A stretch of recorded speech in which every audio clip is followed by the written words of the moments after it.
السلام علیکم ورحمۃ اللہ وبرکاتہ۔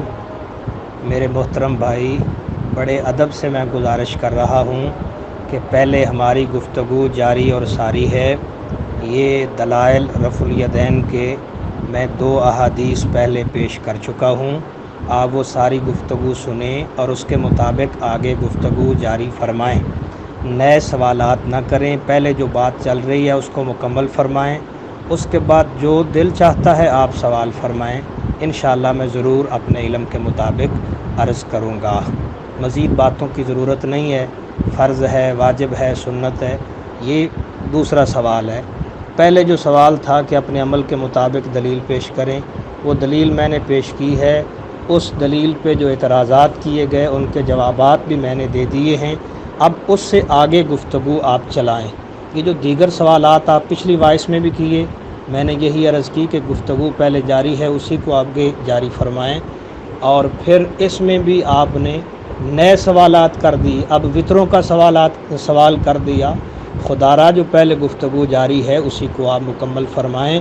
اگر اس کا جواب آپ نہیں دے سکتے تو کہہ دیں اس کا جواب نہیں ہے، میں نئے سرے سے اور سوال کروں گا، اس کا آپ جواب دیں۔ تو آپ تسلیم کریں، جواب نہیں دے سکتے تو آگے بات چل پڑے گی، اور اگر آپ جواب دینا چاہتے ہیں تو اس کا جواب دیں، اور پھر آگے انشاءاللہ گفتگو چلے گی۔ اللہ تعالی ہمارا اور آپ کا حامی و ناصر ہو۔ جی وعلیکم السلام ورحمۃ اللہ وبرکاتہ۔ میرے بھائی، اگر آپ نے پہلے حدیث بیان کی ہے تو دوبارہ بیان کرنے سے کیوں ڈرتے ہیں؟ آپ بیان کریں۔ اگر آپ کو حدیث بیان کرنے پر گناہ ہوا تو اس کا میں ذمہ دار ہوں۔ تو آپ کہہ رہے ہیں جی کہ وہ جو سوالات ہو چکے ہیں وہیں سے بات شروع کریں۔ میں نے جہاں سے بات شروع کی ہے آپ وہاں سے کریں۔ دوسرا آپ نے کہا جی آپ نے نیا سوال کر دیا، فرض ہے، واجب ہے، سنت ہے، مستحب ہے، اس کو چھوڑیں۔ میرا سوال یہ ہے کہ آپ پہلے نماز کی فرضیت کا بتلاتے ہیں، پھر نماز پڑھنے کا حکم دیتے ہیں، بھائی نماز فرض ہے، اس کو پڑھا کرو۔ لہٰذا بتلائیں نا کہ رفع الیدین کا کیا حکم ہے، پھر بتلائیں اس کو کیا کرو۔ تو ڈرتے کیوں ہیں میرے بھائی؟ لہٰذا دائیں بائیں نہ جائیں، اور جو سوالات میں نے کیے ہیں ان کے جوابات برائے مہربانی آپ عنایت فرمائیں۔ دوسری گزارش یہ ہے کہ ایک بات کو چھوڑ کے دوسری بات شروع کر دینا یا تیسری بات شروع کر دینا، یہ میں نہیں چلنے دوں گا۔ یہ جس بات پہ گفتگو ہوگی پہلے وہ مکمل ہوگی، پھر اگلا سوال اور اگلی بات ہوگی۔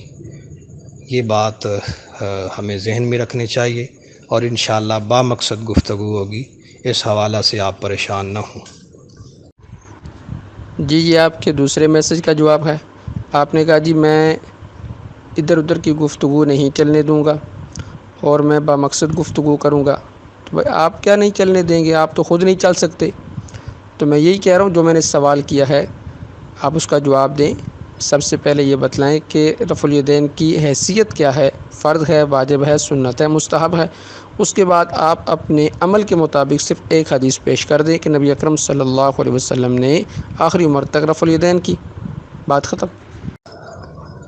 جی میرے محترم بھائی، میں مختصر پوچھ لیتا ہوں۔ آپ نے اپنی وائس میں فرمایا کہ حدیث کے نام پر دھوکہ نہ دیں۔ آپ کو کیسے علم ہوا کہ میں نے صحیح البخاری سے جو حدیث مبارک پیش کی تھی وہ میں نے تبلیغ کے لیے، عمل کے لیے پیش نہیں کی تھی؟ آپ کو کیسے علم ہوا کہ میں نے دھوکہ دینے کے لیے پیش کی تھی کہ آپ نے فرما دیا کہ حدیث کے نام پر دھوکہ نہ دیں؟ کیا آپ کے پاس علم الغیب ہے؟ اس کا مختصر جواب عرض کر دیں، ذکر کر دیں۔ وعلیکم السلام۔ آپ کے تیسرے میسج کا جواب کہ آپ نے کہا جی آپ کو کیسے پتہ چلا کہ میں حدیث پڑھ کے دھوکہ دے رہا ہوں؟ تو اس کا جواب میں نے اوپر دے دیا ہے۔ پہلے نماز کا حکم بتلایا جاتا ہے، پھر نماز پڑھنے کا حکم دیا جاتا ہے کہ نماز فرض ہے، اس کو پڑھا کریں۔ لہٰذا پہلے آپ رفع الیدین کا حکم بتلائیں، پھر رفع الیدین کرنے کا حکم دیں۔ اگر آپ اپنی عوام کو رفع الیدین کا حکم نہیں بتلائیں گے تو اس کا مطلب ہے آپ حدیث کے نام پر دھوکہ دے رہے ہیں۔ پہلے کوئی اور میرا عالم بھائی گفتگو کر رہا تھا، اور اب کوئی اور میرا فاضل اور عالم بھائی گفتگو کر رہا ہے۔ یہ تبدیلی کیوں کی گئی ہے اور اس تبدیلی کی ضرورت کیوں پیش آئی ہے؟ مختصر جواب دیں اور بامعنی اور بامقصد جواب ہو۔ جی آپ کے چوتھے میسج کا جواب یہ ہے کہ آپ نے کہا جی کہ پہلے کوئی اور عالم گفتگو کر رہے تھے، اب کوئی اور عالم، اس تبدیلی کی کیا وجہ ہے؟ تو میں آپ سے یہ سوال کروں گا کہ آپ کے بندے نے جب آپ کو ہائر کیا تھا تو آپ کو ہائر کرنے کی کیا وجہ تھی؟ کیا وہ اہل حدیث نہیں تھا؟ جب اہل حدیث تھا تو اہل حدیث تو سب احادیث کو جان کر پھر عمل کرتے ہیں، جب اس کو سب احادیث کا پتہ تھا تو وہ خود جواب دیتا اس نے آپ کو کیوں ہائر کیا؟ مقصود علمی اور تحقیقی گفتگو ہے کہ دلائل کو سامنے رکھ کے پرکھا جا سکے کہ حق کیا ہے اور باطل کیا ہے۔ اس میں نام پوچھنے کی کیا ضرورت ہے؟ آپ کون ہیں، کہاں سے ہیں؟ میں نے بھی نام پوچھا ہے، آپ کو اتنی چنتا کیوں ہے کہ یہ کون ہیں اور نام کیا ہے؟ میں نے تو جب سے گفتگو جاری ہے بالکل نام نہیں پوچھا کہ پہلے گفتگو کرنے والے کون تھے، اب کون ہیں۔ آپ کو ان باتوں کی آخر اتنی ضرورت کیوں ہے؟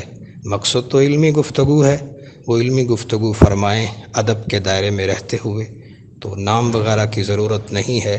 اصل بات دلائل ہے اور علمی گفتگو ہے، وہ آپ فرمائیں۔ اللہ تعالیٰ آپ کو اپنے حفظ و امان میں رکھے۔ جی وعلیکم السلام ورحمۃ اللہ۔ یہ آپ کے آخری میسج کا جواب کہ ہمیں آپ کا نام پوچھنے کی چنتا کیوں ہے؟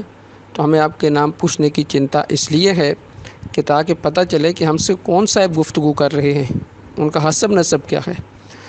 تو آپ ہم سے نام پوچھیں، ہم آپ کو بتلائیں گے، مقام بھی بتلائیں گے، مکتبہ فکر بھی بتلائیں گے ہم کون گفتگو کر رہے ہیں۔ لیکن آپ بتلانے سے خائف کیوں ہیں؟ تو اس کی صاف وجہ یہ پتہ چلتی ہے کہ آپ کو پتہ ہے کہ میں دلائل نہیں دے سکوں گا، اور بعد میں میرے لیے یہ بات اور میرے مسلک کے لیے یہ بات باعث شرمندگی ہوگی۔ لہٰذا آپ برائے مہربانی اپنا نام اور اپنا پتہ اور ایڈریس ضرور بتلائیں تاکہ ہمیں پتہ چلے کہ ہم سے کون گفتگو کر رہا ہے، اور ہم سے پوچھیں گے جب آپ بتلائیں گے تو ہم بھی آپ کو تفصیلاً بتلائیں گے۔